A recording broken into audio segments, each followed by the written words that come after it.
You see here, Bant Eldrazi. That has been the weapon of choice for Calcano here on the right. The New York City-based player making the trip upstate here for the Open.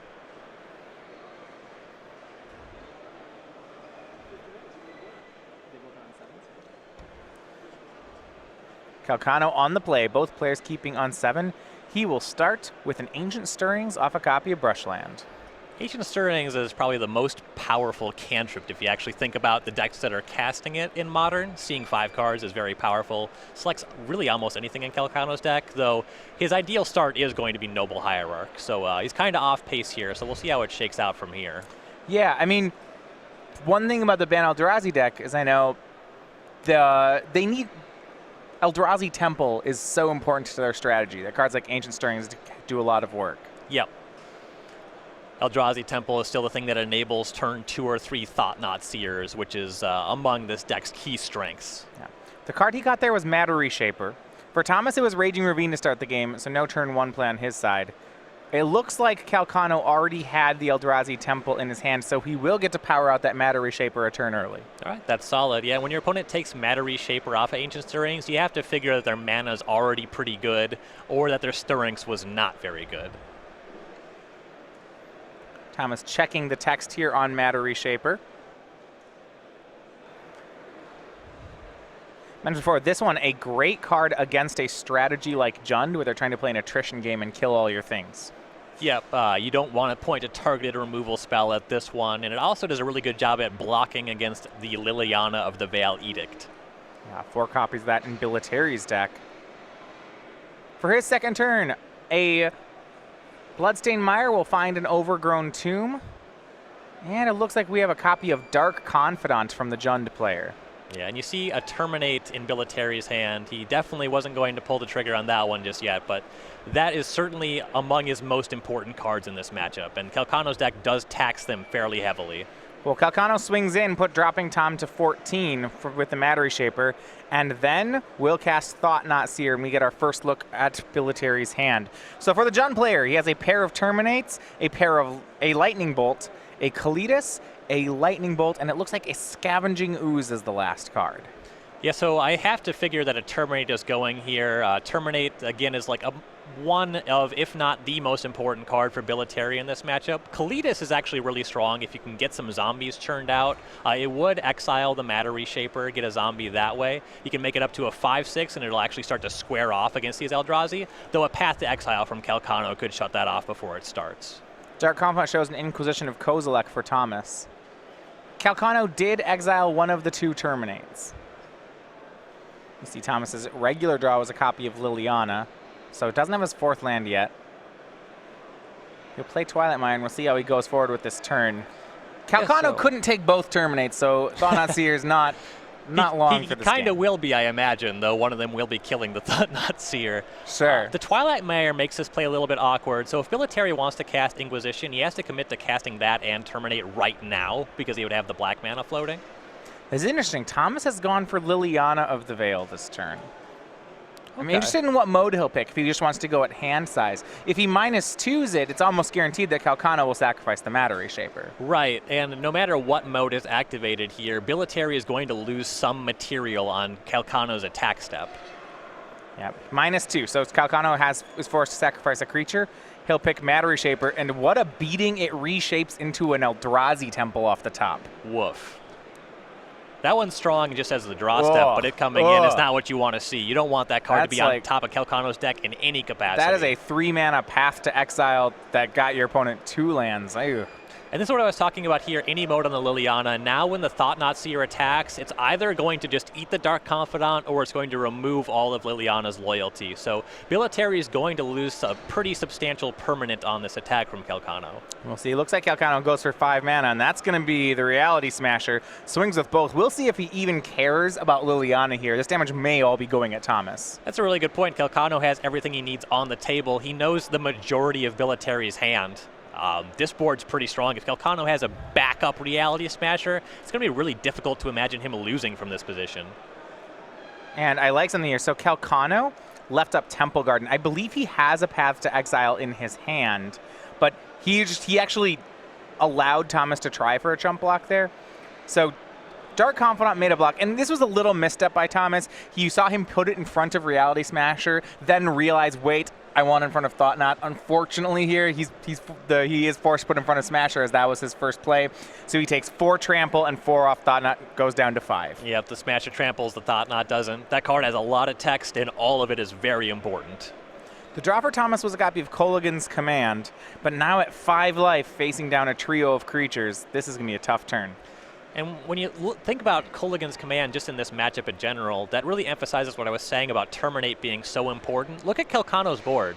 Kolaghan's Command can only kill Noble Hierarch, and really who cares at this point? There's 2 giant monsters beside it. Yeah, it feels like you don't have time to be paying 3 mana for a shock in this matchup. Right, that's probably the first thing I'm looking at boarding out when we're going to sideboards for Billitteri. Well, no land, no plays for Thomas. He'll pass back to Christian. A Reality Smasher here would just seal this up right now. Yeah, doesn't have one. Calcano's going to see if the board itself is lethal. Odds aren't bad. He's debating if he wants to swing both or one. If he exalts the Thought Knot, it's 5. But he's going to go ahead and just swing both creatures. A Terminate has to hit Reality Smasher, so Thomas will have to discard another card to kill it. Yep, and Calcano knew about this Terminate. That's why you send with the 2 creatures here. You know one of them's dying, so at least connect with the Thought Knot. He'll discard an Inquisition of Kozilek to make that spell connect. So Thought Knot hits Billitteri down to 1. He looks like he's going to get another turn. Yeah, what he can do with it is questionable. I have spotted a Path to Exile in Calcano's hand, and not that it matters because here comes a big one. Yeah, so this is a Drowner of Hope out of Calcano. It's the high end of the deck, and especially with Thomas at 1, those 2 Eldrazi Scions that this 5/5 brings with it now means that Calcano has 4 lethal attackers. This card is great on the overwhelming majority of board positions for this matchup. When those are Scions or lethal attackers, forget about it. This game's over. Yeah, Liliana will take care of one of them. Here's Scavenging Ooze. And you even see Billitteri. Yeah, he doesn't have a 4th land. It looks like his Twilight Mire can't even tap for green for the Scavenging Ooze. Right.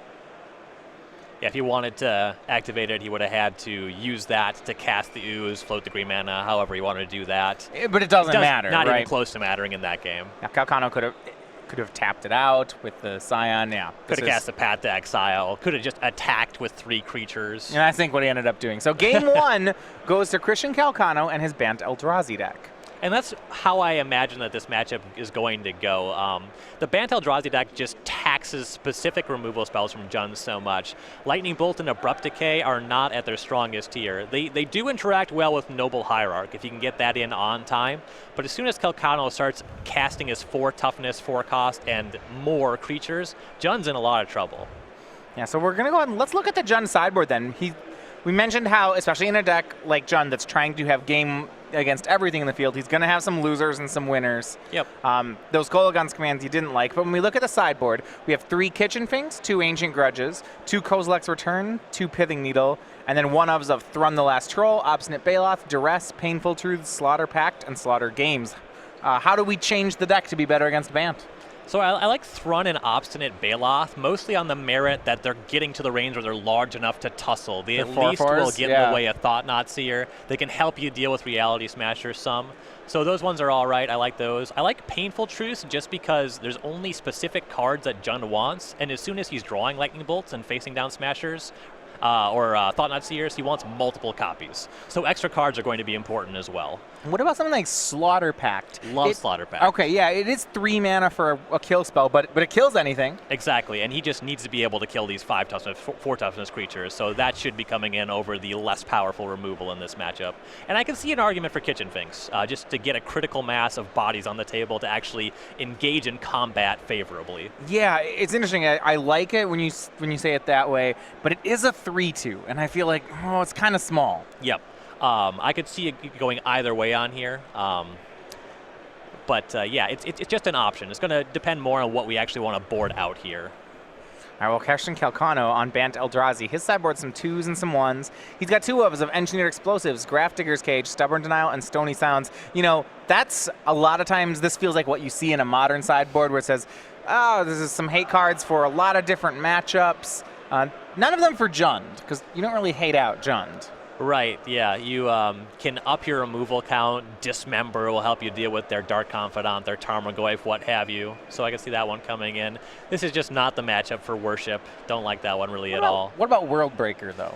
I'm curious about Worldbreaker. It's very expensive, but it's a redundant threat. Jund is very unlikely to exile it. It's going to take Kalitas plus removal spell to actually permanently deal with Worldbreaker. So I do kind of like Worldbreaker, and I also like Endbringer.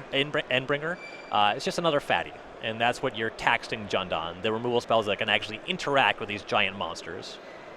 Interesting. So coming up just this last weekend over here at Star City Games, we announced that we've had on the calendar for a while Grand Prix Atlanta, but we announced that now registration is open for that. So this is the next Grand Prix brought to you by Star City Games. It's going to be Kaladesh Limited, so that is the next set that's coming out. It's still a couple months in advance, but now you can register for it. It's October 7th through 9th. In Atlanta. It is the first major event after the release. So it's that weekend where they're putting all the limited events right after the set release. You can get the exclusive Grand Prix Atlanta playmat, which is going to be announced later, only if you register before Friday, September 9th. So that one, you have a few weeks here, but why wait? The aired registration is open now, and you can find out all about it at starcitygames.com/GP Atlanta. It's crazy to think how close the Kaladesh release is. I know, right? Conspiracy 2 also coming out in between. Really exciting time. A lot of new cards coming our way. I love it. I love new Magic cards.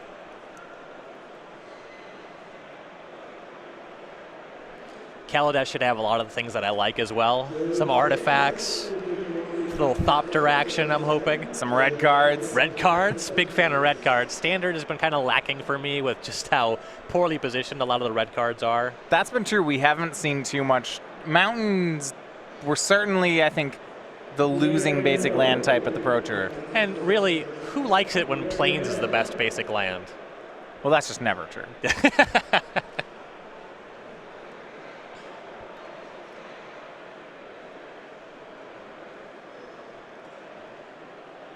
Calcano on a mulligan here with Bant Eldrazi. He scries to the top.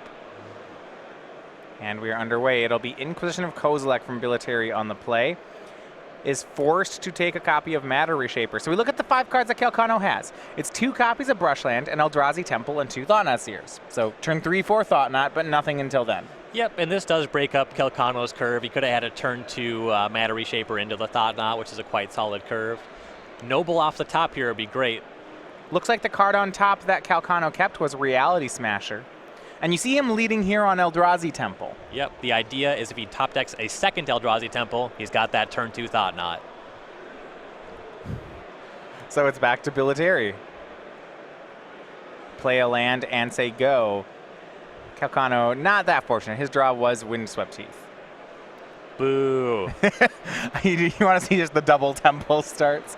Yeah. Let's see some degenerate nonsense. Let's see why they had to ban Ayavugan. It's because this is totally unbeatable. I believe I've spotted an Abrupt Decay in Billiteri's hand, and he knows that one's just not going to matter in this game. But you have to keep some of that in, right? Because a card like Birds of Paradise or Noble Hierarch needs to be killed on sight. Exactly. If Calcano had that Noble off the top, it would have been very important. What Billitteri needs now is to get some kind of clock on Calcano, because Calcano's hand is just full of really powerful threats. Right, and these are the scary games for Jund, is where they have the early disruption, but then nothing else. And this is actually going to be very good. Billiteri's turn 3 is Liliana of the Veil. There we go, the Planeswalker from Innistrad. Because he's on the play, he was able to sneak this past the Thought-Knot Seers, which is so huge. Definitely. You know, now you look at Calcano's hand, he's going to cast a Thought-Knot Seer into a Liliana with 4 counters on it. Like, great. Great. Right, that is not ideal here, and the Liliana will be back to edict away the other Thought-Knot as well. But what if Calcano top decks an Eldrazi Temple right here? And smashes it? How good is that? That would be above average, I would say. It'd be a game changer. Yeah, you see him, Calcano knew it too. He wanted it right there. He just And now there's some argument to Shaking just the card not for boxing. casting Thought-Knots here, right? You can wait a turn, and maybe you're able to just smash right into that Liliana. He'll play it. Yeah, you know, okay, he'll look at Billiteri's hand. We have Abrupt Decay, Thoughtseize, Raging Ravine. I actually wonder if he's doing Billitteri a favor here by playing Thought-Knot, because that was a situation. So Thought-Knot, when it's about to die, is kind of like a Vendilion click, right? And it's kind of like when you Vendilion click someone's hand and then you just say, I take nothing. I will say that Thoughtseize was actually a reasonable card for Billitteri to have, because Take Calcano's hand Smasher. is still great. Yep. But Billitteri did peel a Terminator on this turn, which is a really good Here draw. comes Smasher. He's going to try to smash Liliana. And Billitteri lets it go. I thought we would see a Terminate discarding a card. Yeah, I have to imagine that this play that I would be making in this scenario, he knows that Calcano has the extra Thought-Knot Seer, so he could be saving it for when that's cast, but... Or we can just draw another Liliana. Yeah, that's reasonable. That's also a great play. That's a great play. We leave. Now he gets to Liliana away the Smasher, leave up Terminate. This is fantastic from Thomas. Yeah, he's a master. Smasher down, we go back to Calcano. Though, yeah, so he has a mana up to Terminate in response to this trigger here, so this is Which a he'll great have to. position. He'll let it resolve. I think Calcano's confused. Yeah, I'll take the Terminate. Yeah, I'm personally confused here. I think that that's just a misstep here by Billitteri. Birds of Paradise from Christian Calcano. Did we draw another kill spell? Oh, I hope we did. I hope we just drew a Terminate. Dark Confidant was the draw. Okay. Well, fortunately for Billitteri, he can play out his entire hand before plussing that Liliana, so he'll get a free card off Christian. Yeah. So here's Dark Confidant. He just Abrupt Decays the birds, pluses the Liliana, goes on with life. Now this is strange. He pluses the Liliana, getting rid of his own Abrupt Decay.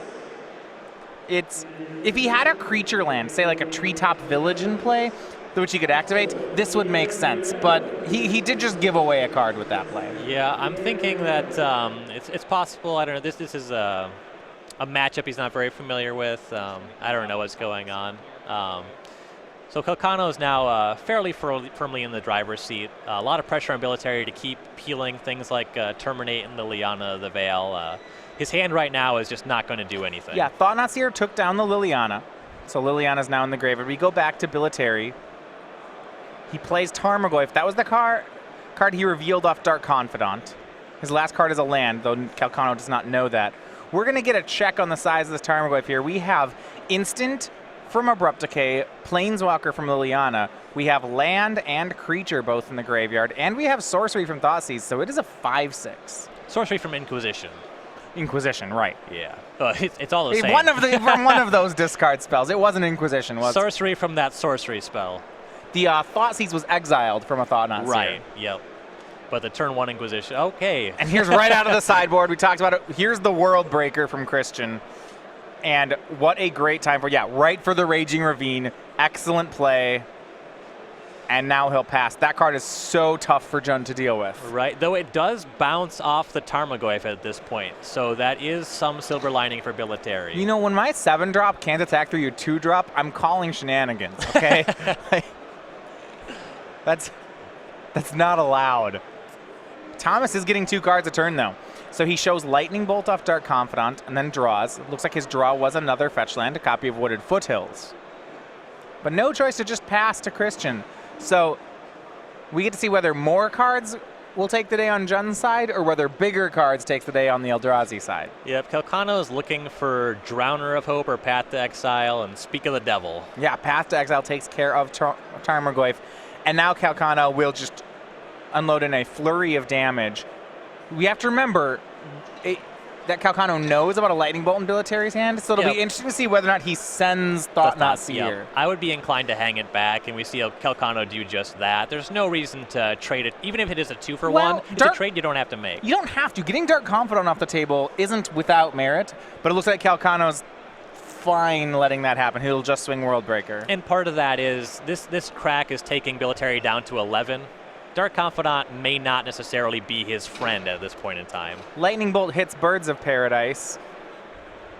We go back to Thomas.